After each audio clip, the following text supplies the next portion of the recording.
The following presentation will show how charrettes can be used to involve the public and all other stakeholders in the making of community plans. Citizen participation has become an inevitable fixture in today's development approvals process. The New England town meeting perhaps portrays this most realistically. It was a custom of people working together to solve problems and improve their communities. Town meeting participants debate the issues and vote on the spot. The town meeting is a fully collaborative decision-making process during which attendees see decisions and outcomes as a direct result of their input. Today, people who have never before been involved in public debate are participating in community planning efforts. Many are doing so in response to development in their communities based on the perception that growth can only make things worse, particularly in regards to traffic. As people get involved with community decision making, they often become dissatisfied with their options. They have come to expect the inadequate involvement process, leaving them frustrated and on their guard. Typical involvement in some of these meetings involves the maximum of 3 minutes at a public hearing or an endless series of workshops. As a result, people respond with petitions and protests. The result can be frustration and distrust. The only option they are left with is to oppose development with petitions, referendums, and protests. People also begun to use the ballot box to halt growth. This is not the way we should approach our cities and the design of our cities. The charrette process, however, provides hours of opportunities for participation. Everyone interested helps out in a team effort that taps their unique contribution.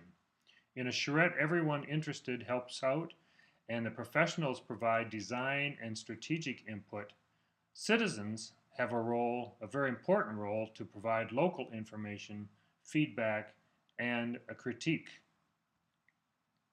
In many ways, the charrette is a creative tornado in reverse. The event begins with a multitude of information scattered about, and with a flurry of activity concludes, hopefully, with a coherent vision for a real place. In a charrette, there are a high degree of hypotheticals. When you sit down or design or brainstorm, do you wish you had more information available in order to make an informed decision? Are those pieces of information too hard to corral individually? You may need a charrette. Does your project have too many decision makers or too many stakeholders? Is this fact frustrating attempts at a consensus? You may need a charrette. Is your project getting subcommitteed or meeting to death? Are there too many specialists doing overlapping work? Does the project require a high proportion of time just repeating decisions that have already been made? Has there developed a tremendous amount of inefficiency? You may need a charrette. Does your design project need a quick resolution? Are you afraid of making the wrong decisions because you haven't weighed all the issues evenly? You may need a charrette. Does your project require a certain degree of public awareness? Is publicity required? Does it demand public buy-in? You may need a charrette. Or is there a high potential of controversy? Do you anticipate negative reactions to the project? Does it make sense to engage people constructively in proactive format rather than a reactive? You may need a charrette. Now, what does the word charrette mean? Originally, the French word charrette means small cart, and it comes from the École des Beaux-Arts in Paris, where architecture students would wheel out a small cart with their project boards when the deadline was due en charrette, or a small cart. The term now represents an intense design period when all the elements of a project are brought together. A charrette is basically used for design. The charrette concept was adopted by planners during the 1960s, when the Great Society programs required citizen participation. The process encourages all parties interested in developing an urban plan to sit down together for a concentrated period and work out a design solution, perhaps for a new park, or the location of a parking lot, or something even more ambitious, a major plan. So we have citizens sitting down, working together, laying out possibilities for design to see what would happen and to come up with some consensus. A good example is one that was used in Austin, Texas. The purpose was to educate residents to principles of new urbanism. The way they did this is they wanted to compare how new urbanism compared to existing land development codes or zoning. And they wanted to make citizens aware of other possibilities for land development and codes. So it was a large charrette, 150 people in a coliseum in the downtown for an intense one-day workshop. They used large-scale buildings that could be moved around. They considered alternative plans for 4 separate sites. They had 2 teams per site. And the architects and the planners were there not to design it, but to assist the citizen teams, to give them the ability to draw their ideas, conceptualize them, and show them in physical form. One of the projects was this site, where the contour lines are shown, and the possible arrangements of those. Under the traditional plan, here we see some development of ideas. Under the traditional plan, this is what it would have looked like, with streets and rows of buildings and some mixed use. But under new urbanist principles, they wanted to have an alternative concept to show what could be possible under new urbanist principles. And so this is a design that resulted from that.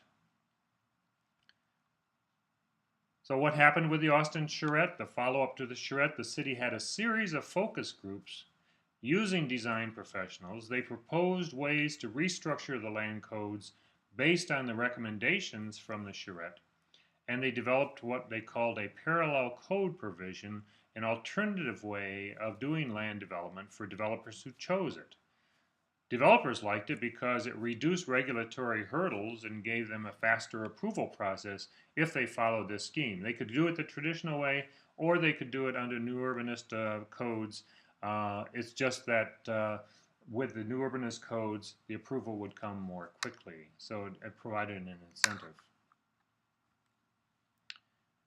One of the other types of charrettes is the Rural Urban Design Action Team. This was founded 31 years ago in a number of communities have used it across the country by the American Institute of Architects. And when a community is ready to tackle the design of a major space, a team of outside professionals come in to solicit community opinion. The community then has to respond to these professionals. Designs are presented at a conceptual level, and a resulting booklet, such as the one shown here, it happens at the end of the charrette process. It really doesn't compete with local planners, it doesn't take work away from locals, but stimulates projects for them, and it generally results in a report rather than a design or a plan.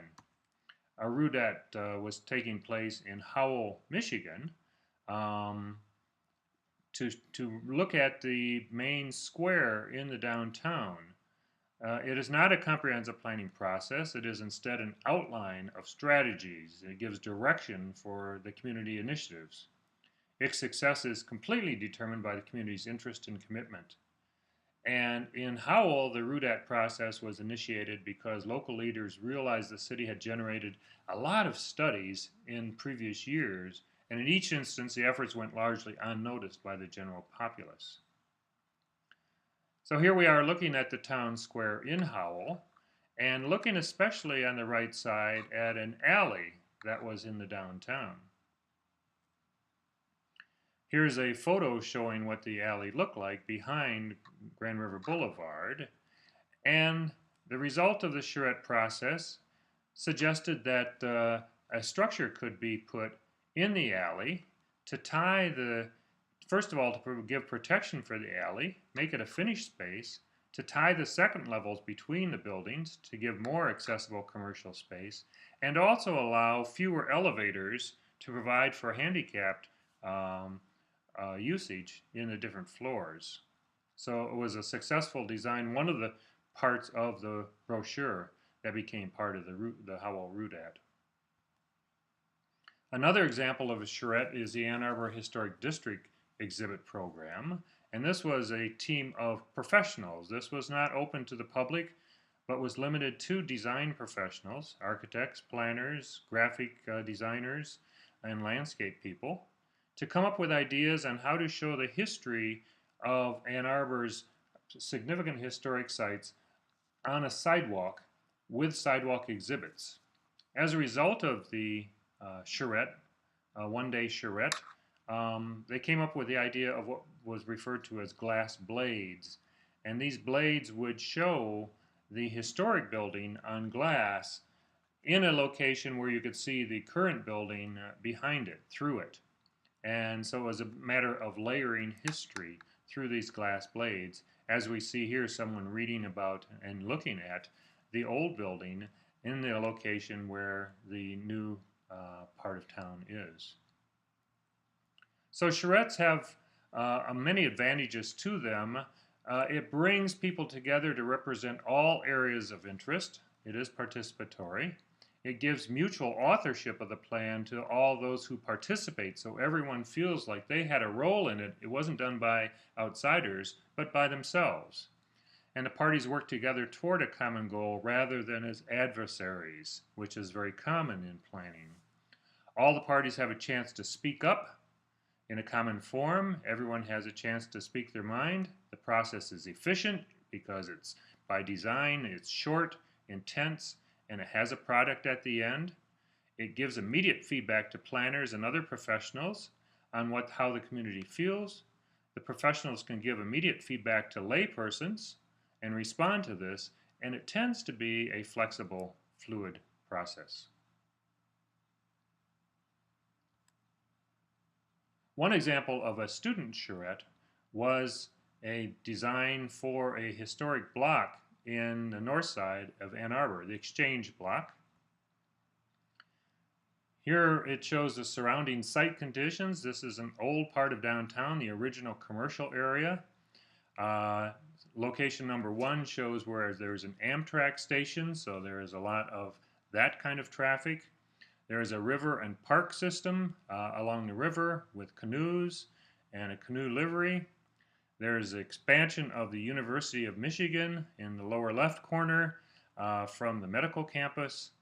There is surrounding residential up in the lower upper right, which brings it close to a lot of residential area. And there is a Broadway Village development area, which is currently vacant, which is ripe for development. So there's a lot happening around this triangular block in the middle of all of this. And the student proposal then was to look at this and come up with a redesign of this block. And as it shows with this overlay, the Exchange Block proposal has redefined this corner with a roundabout, which resolves many of the difficult traffic issues there. It preserves the historic buildings by moving one of them to a collection of 3 buildings in the left side of the site, and a new structure which represents and reflects the new shape of the block in the center of the proposal. In addition, there is a transit stop across the street at a very heavy intersection where there is a lot of possibility for people using this to be able to walk to downtown, to the Amtrak station, and to the University of Michigan Medical Campus. So it resolves a lot of issues all at once. So these are some of the approaches that we can bring to charrettes. There are many other possibilities, but this gives a general introduction.